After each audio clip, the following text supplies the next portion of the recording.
Subscribe now and press the bell icon. Never miss an update.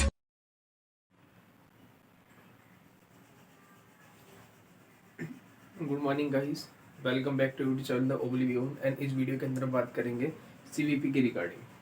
तो हम बात करते हैं central venous pressure CVP monitoring. तो उसमें जानते हैं हम central venous pressure CVP monitoring के अंदर सबसे पहले indications of the central venous catheterization.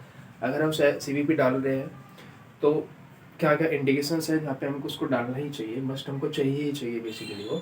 तो सबसे पहले क्या है, monitoring of the central venous pressure. अगर हमको सीवीपी प्रेशर मेजर करना है, सीवीपी प्रेशर कितना है प्रेशर का जानना है, तो हमको सीवीपी डालनी पड़ेगी, सीधी सी बात है। एंड दूसरा है massive fluid and blood transfusion. अगर हमको हाई अमाउंट में ज़्यादा आपको ब्लड ट्रांसफ्यूज करना है या फ्लूइड देना है तो हमको सीवीपी चाहिए होता है, सेटेलाइट डालनी पड़ेगी। To infuse the irritant drugs use in the chemotherapy. अगर कीमोथेरेपी चल रही है उसमें कुछ ऐसी दवाई होती है जो पेरिफेरल वेल से नहीं दे सकते, तो उसके लिए हमको सेंट्रल लाइन चाहिए, सीवीपी लाइन चाहिए, तो वहाँ पे हमको इसको डालना पड़ता है। एंड पल्मोनरी आर्टरी कैथेटराइजेशन करना है तो वहाँ सीवीपी चाहिए होती है। एंड पेरेंटल न्यूट्रिशन हमको देना है, वहाँ पे हमको सीवीपी चाहिए होती है। हेमोडायलिसिस हो गया, प्लाज्मा फेरेसिस करना है। एंड ट्रांसवीनस पेसमेकर इंसर्शन, अगर हम ट्रांसवीनस पेसमेकर इंसर्शन करना है तो वहाँ पे हमको सीवीपी चाहिए, मस्ट है बेसिकली। एंड हाइपोवोलीमिया शोक में अगर पेशेंट है तो वहाँ पे भी सीवीपी चाहिए, क्योंकि अगर हमको massive amount of fluids and blood सबको देना है तो। And no accessibility of the peripheral vein, हमको पेरिफेरल वेन ही नहीं मिल पा रही, हम बहुत ट्राई किया, उसके पेरिफेरल वेन ही नहीं है, तो हमको वहाँ पे सीवीपी डालनी मस्ट है।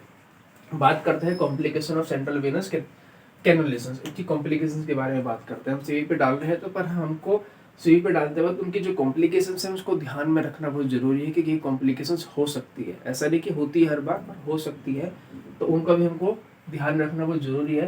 सबसे पहले है अर्दमियाज कॉमन है, जो कि होते ही हैं, ज़्यादातर आते हैं अगर कैथेटर अंदर तो अर्दमियाज आने के चांसेस रहते हैं।